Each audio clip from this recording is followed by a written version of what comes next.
Hello? Hey, Josh. Hey, how's it going? Good. This is Peter Tägtgren. How are you, man?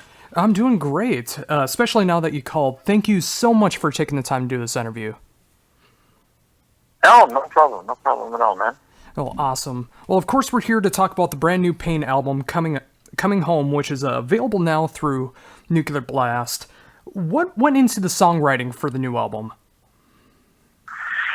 Oh, to do something different from what I've been doing, really. You know, to refresh myself from my own sake and, trying to push myself a little bit forward as a songwriter, producer, and, the whole shebang, I guess, And I love that too, because I definitely hear that this time around. I mean, I definitely feel this kind of rejuvenation when I'm listening to it. Is that fair to say? Oh, I don't know. I just really just wanted to change everything, kind of, but still have one foot in the Pain. It still sounds like Pain a lot. It just has more variety in it, I would say. And it took a long time to write it. Because usually when you start writing a song and you're just starting up with like the first riff or something, usually then I know how the song is going to end, and that really kind of spoils the spontaneousness in the whole thing, because for some reason I can always foresee how the song is going to end and what's going to be in between the beginning and the end and blah, blah, blah. And then it's really not a challenge anymore. And I guess I've been writing like that. So this time after I did the first thing, I was like, okay, I have to stop now and think what's coming next, And I wanted to go this way, so I decided to go the opposite way, kind of, just to make it more interesting for me as a writer, it's not, just go boom, boom, boom, boom, and then the song is done. It really took a lot of effort to think and not to do the easy way, Was there any particular songs on the album that were a struggle to think of it in a different view like that?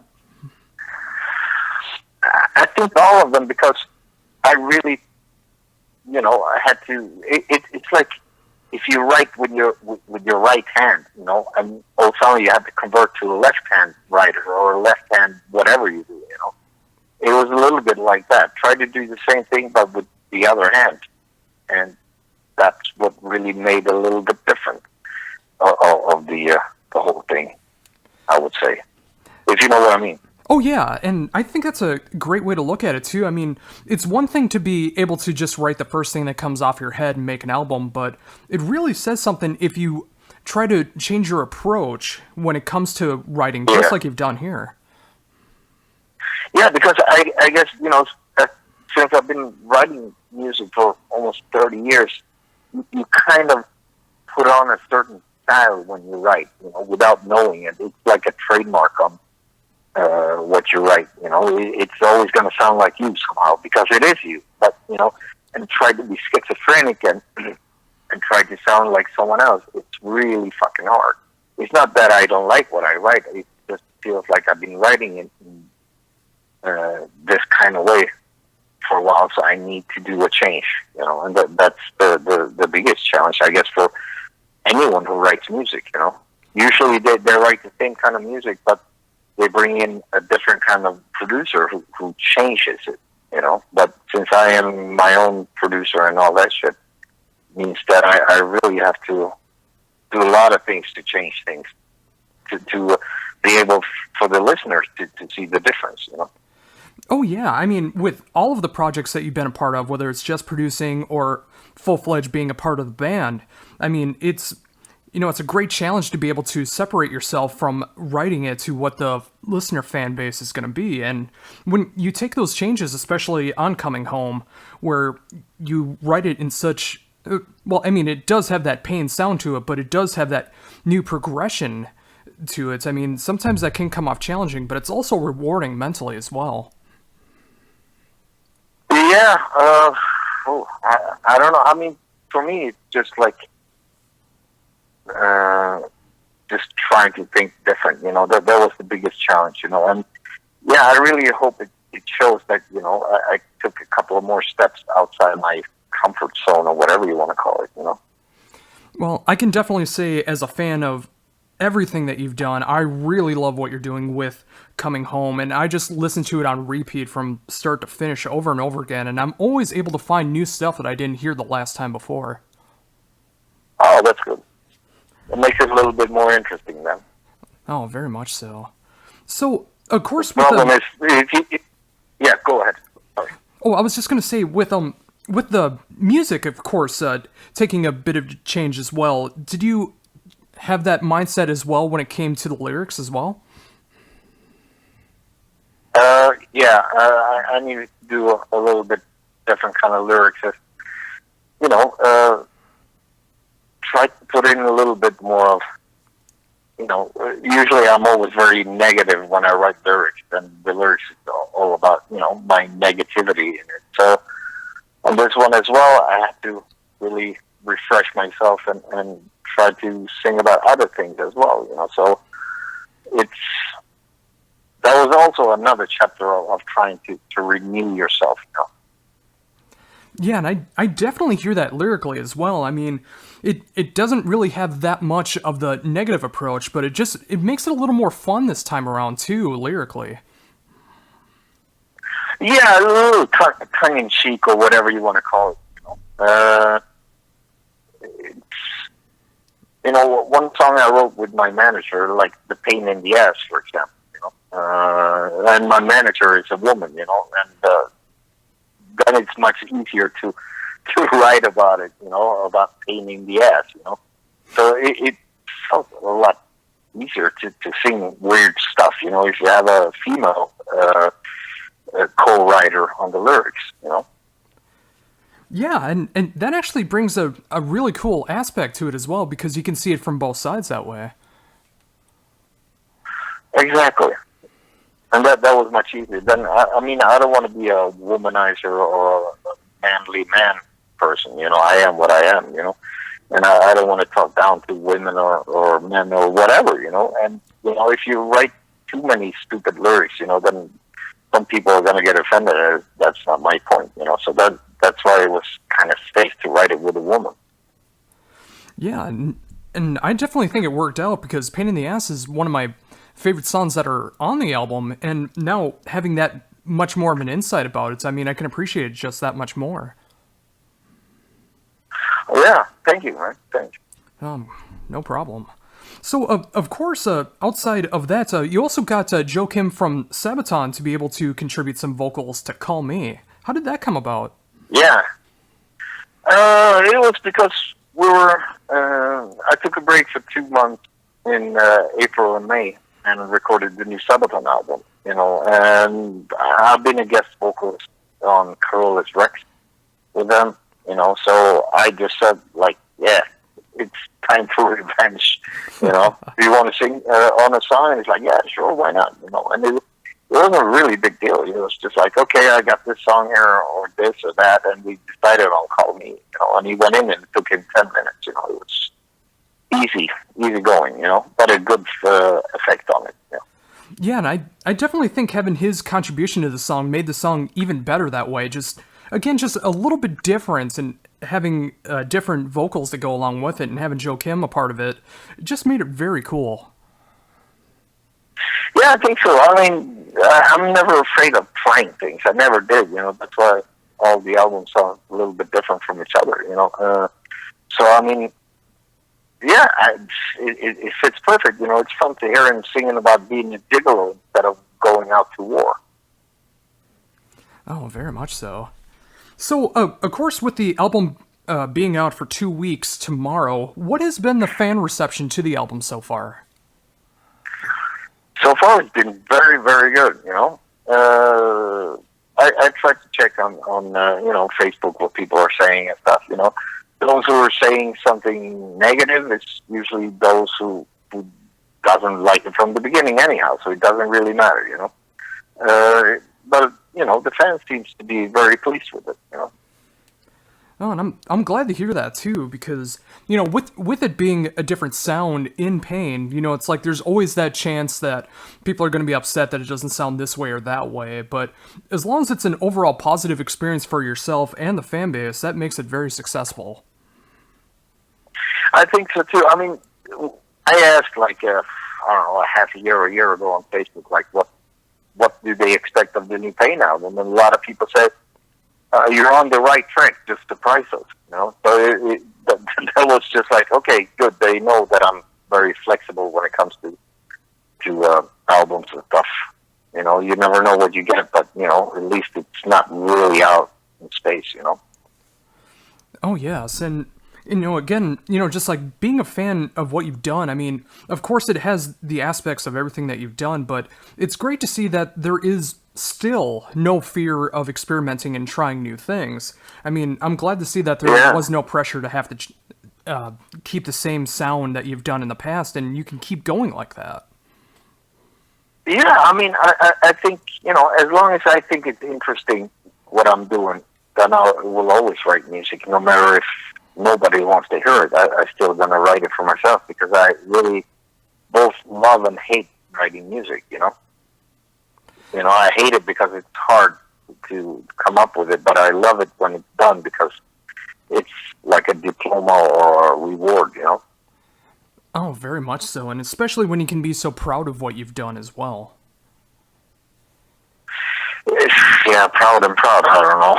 But, you know, I do my best, and I write music I like to hear, you know. And it's the same thing with Hypocrisy. When I write music for Hypocrisy, it's something that I would like to hear, you know. I don't write it because I want to sell albums or do this or that. You know, for me, it's really about, you know, pleasing my own way, so to say, you know, what I like to hear and stuff, you know. And I think if you're honest to yourself, I think it will work better than if you're just writing stuff that you think people want to hear, you know. Yeah, and those are always the artists and bands and albums that I gravitate towards, are the ones where they're not afraid to write the music that they want to make, rather than making an album that got some critical acclaim and they feel that they have to write that same album over and over, even if they don't want to. Because eventually that does come out to the listener's ears well, like they realize that they're just wanting to make that style just to keep their fan base. Yeah, a little bit. I mean, I got a lot of respect of the fans for my works and stuff like that, but still I write the music for me, you know, and bonus is when people like it, of course, you know, but I think it's the only way to sound honest and stuff is, go by your heart and balls, you know. Oh, very much so. So one very exciting thing, especially for me, was the announcement for next year that you're going to be playing Prog Power USA in Atlanta, Georgia. Thank you for bringing Pain over to North America next year. Yeah, no problem at all. And I think we even going to go out and do some more shit before that. In February, we're going to do 70 tons of rock or metal or whatever it's called, you know, the cruise. Mm-hmm. And after that, when we jump off, we're just going to go up north on the East Coast now in February and do a bunch of gigs. And we're going to go over to the Mid and then the West. So we're going to do a very short North American tour after the cruise as well. I'm glad to see that too, because I mean, with 70,000 Tons and Prog Power, I mean, those are very amazing one-off appearances, but I'm glad to see that you're taking advantage of already being over here and playing a little bit on the East Coast. Even though I live in the Midwest, I'm glad to see that Pain is getting some more shows in America. Yeah, I mean, we're going to go in the Mid as well. You know, we're going to, I don't have the dates in front of me, but there's going to be like 15 dates spread out in North America, so we're going to do the best we can, you know. Oh, that's incredible. And it's a great album to be able to tour behind, too, because I'm very excited to be able to hear those songs live, and I'm just so glad that's finally happening. Yeah, I mean, I'm still kind of shaky and don't know how to pull it off, but, you know, we're practicing, you know. And I really want to do it as close as possible to the album and not doing it as a, like, I don't know, like an acoustic set or whatever, you know. I really want people to get the feeling of the album in there as well, you know. So with that, what are the challenges of being able to pull that off live? For me, the biggest thing is going to be singing and remembering lyrics. I always, the first couple of weeks, you know, when you do new songs, I I always fuck up something, you know, like the first verse or the second verse, or, you know, until you get it in your routine thing, you know. But by the time we get to America, we've been doing this for 40, 50 times, you know, so have no fear. So is there any challenges about what songs you're going to be putting into the set? Actually, when the album was out for a week, we went out on the Facebook and really asked the fans what they wanted to hear live, which songs they liked on the album, and what was good and what was bad on the album, you know. So now we have a pretty good idea of what people want to hear live. You know, the album is done. I had my own ego trip sitting in the studio and working on it. Now it's time for the fans to get what they will pay for, you know. Oh, very much so. And I'm glad to see that insight too. I mean, having both perspectives of what you want to play and playing what the audience wants to play. That way it can be a welcoming experience for both sides. Yeah, I mean, you know, in the studio I do whatever I want. When it comes to live, I want to have a closer relationship with the fans, you know, because they're the ones who's paying for the ticket, and they should be able to hear what they want to hear. Oh, definitely agreed. So with Coming Home, was there any tracks that were written that didn't make it onto the album that you might use in the future? There's two songs that's on the special edition with there's like, what is it? A live CD on there that we did in June this year, and with 10 songs, and then there's the actual album, and then there's a 7-inch vinyl on there with 2 bonus songs on. Oh, very cool. I mean, that's definitely a great way to go about it, too. I mean, making those songs that didn't make it onto the album, make them a little more special like that on the bonus discs and on the 7 inches.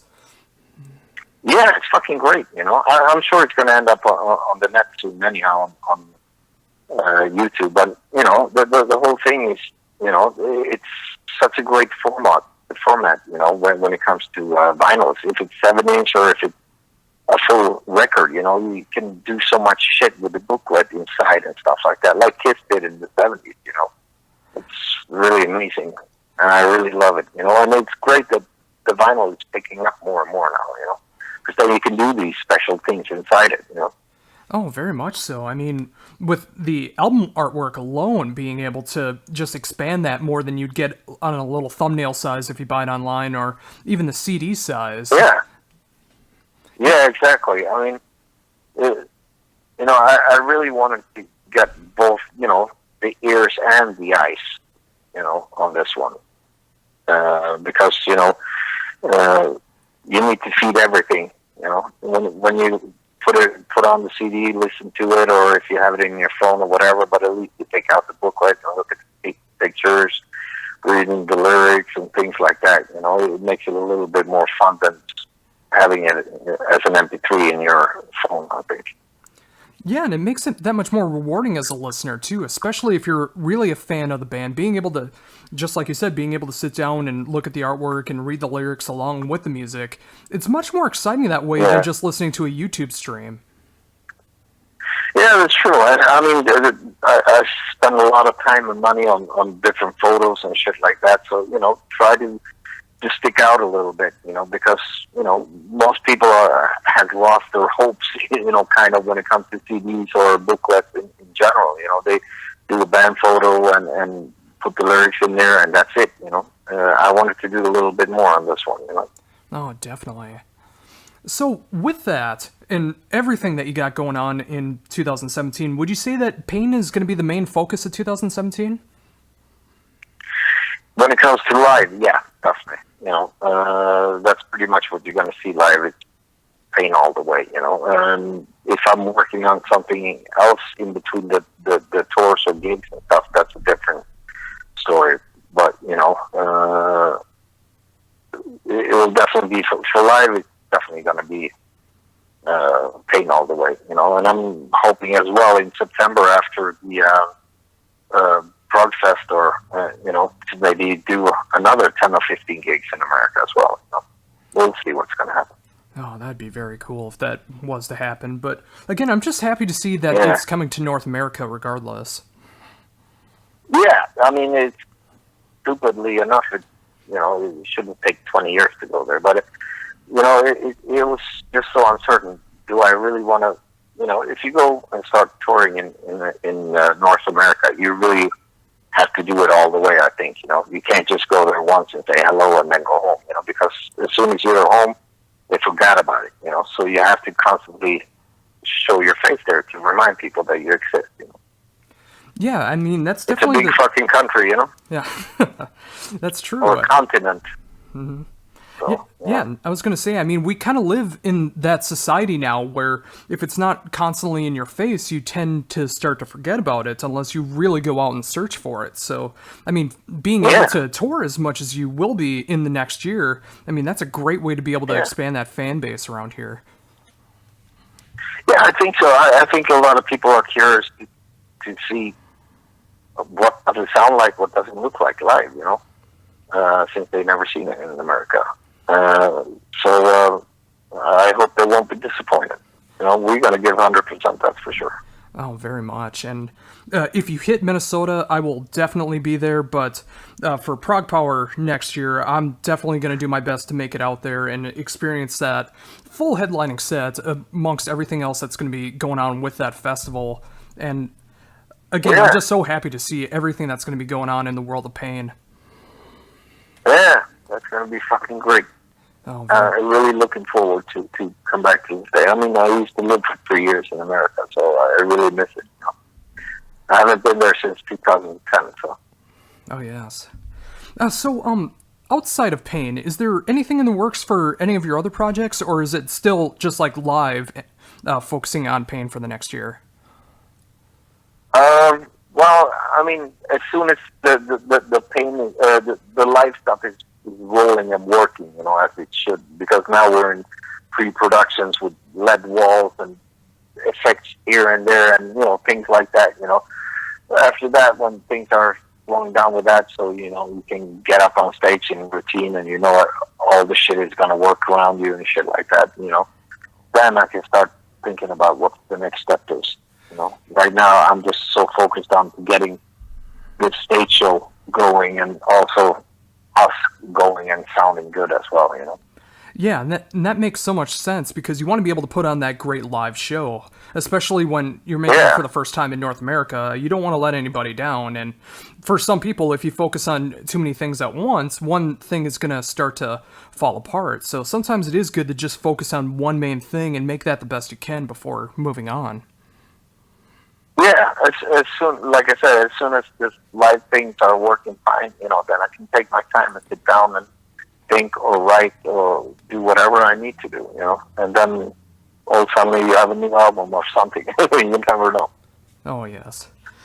Well, once again, thank you for taking the time to do this interview. It is a tremendous honor to be able to talk to a musician that has inspired me so much in my life with all of your production work, all of the bands that you've been a part of, doing guest appearances in full-fledged bands. And, of course, with Pain coming next year, hopefully seeing you at least once next year is just going to be a dream come true for me when it comes to Pain. And, of course, the brand new album, Coming Home, is available now through Nuclear Blast. Before we're done, is there anything else you'd like to mention that I haven't brought up yet? Not really. I just hope everybody enjoys the new album and hope to see everybody in February, Well, awesome. Well, again, thank you for taking the time to do this. I should have this up on YouTube in the next hour or two, and then I will be having this on my radio show in October with a couple tracks off the new album.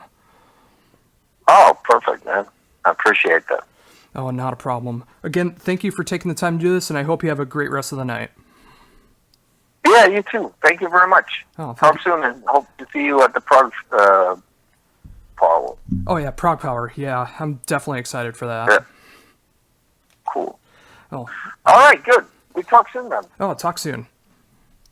Yeah, thank you. Oh, Bye-bye. Bye-bye.